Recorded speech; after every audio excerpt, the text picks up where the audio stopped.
Hello, my name's Jason, and for my project I chose Stand By Me. It's one of my favorite films of all time, and the theme I chose for it was cognitive autonomy.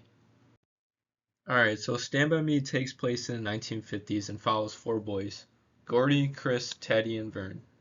As they go on a journey to find the body of a missing boy, they sneak out of their homes and walk for miles along the railroad tracks. Along the way, they open up to each other about their lives, face real danger, and go through tough emotional moments. By the end, they're not the same kids they were at the start. The story is really about how this experience changes the way they see the world. So the theme I chose is called a cognitive autonomy, which we talked about in class. It's the idea that adolescents begin to think more independently. They start questioning what they've been told, developing their own opinions, and making decisions based on their own values. So in Stand By Me, we see cognitive autonomy in several characters. For example, Gordy starts to realize that he's not just a quiet kid or the little brother.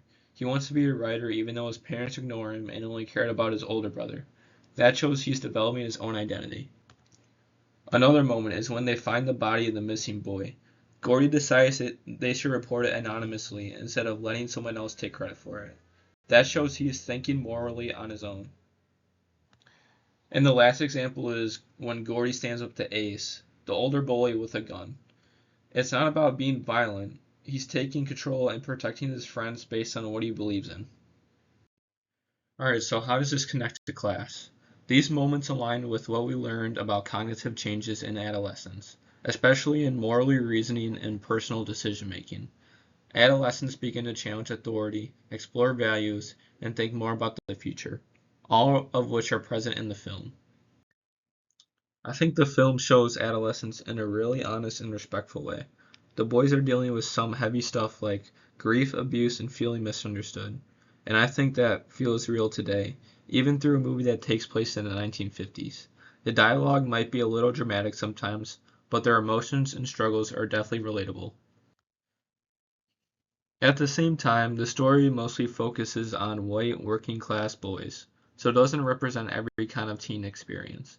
But the feelings of wanting independence, being scared to grow up, and figuring out who you are, those things are universal.